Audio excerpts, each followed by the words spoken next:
Well, I felt like we had a really good day with the multis. When you look up and see where we are after day one, so much better shape than we were at this time last year. Jordan had probably nothing super spectacular, throughout her event. She did have seasonal best in the high jump, which was an event she's been struggling with over the last year or so. And none of the other young ladies really jumped super high, so we were really in a good position and went over and had a pretty solid shot. And then she came back and ran a great 200 and has herself in fifth, which is about 8 places better than we were this time last year. I think she was sitting 13th after day one last year. So, obviously she's got herself in position to be able to do something tomorrow. She's just going to have to come out and have a good solid long jump and manage the javelin, because that's an event that she struggles with also, and then be ready to run a great 8. Seth, obviously he's not 100%, and he tweaked that hamstring in the conference meet, and it's not allowing him to do what he really wants to do because we don't have a lot of turnover, a lot of pop. But I mean, he's battling and getting after it. There's 3 guys that have already dropped out of contention. One of them's dropped out completely due to injury, and 2 of them have put up a 0 point in an event. So, the decathlon kind of becomes a battle of attrition. So, we're just going to keep on plugging away, and a couple more guys fall by the wayside, and he could definitely end up being in a scoring position before it's said and done.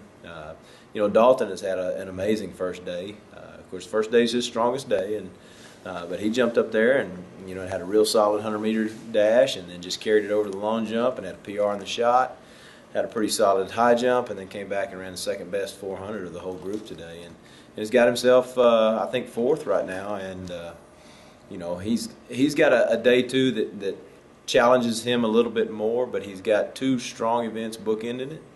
He has a great 110 hurdle race, and then he'll also run a super 1500 at the end. And so he's another one that we just got to manage those 3 events in the middle, the discus and the pole vault and the jab. And if he can do that, then he'll definitely be in a position going in 15, I think, to put himself on the stand.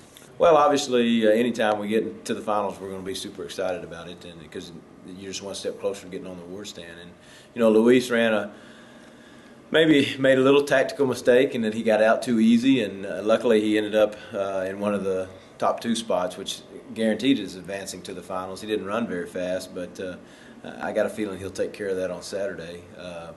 And then Doss, he just ran the race that we had talked about trying to run. We wanted to put ourselves up front and be in a position where we could cover any moves and be in control of what was going on, and finish in the top 4 and guarantee us a spot in the finals tomorrow night. And he was able to do that.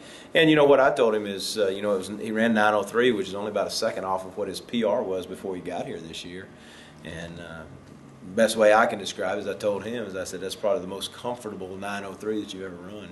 And he did. So he's still got a lot in the tank. Hopefully the race works out like we want it to tomorrow night, and he can end up on the award stand. Coach Brooks, Coach Anderson gave us a shout out earlier on their Ram Daily Talk, and we want to do the same thing. So excited for those guys. I tell you what, they're hitting their stride at the right time of the year, and have advanced to the College World Series, and I know they're enjoying that trip that they've got today and getting ready to play on Saturday, and we want to wish them the best of luck, and hopefully they'll continue to be playing next week.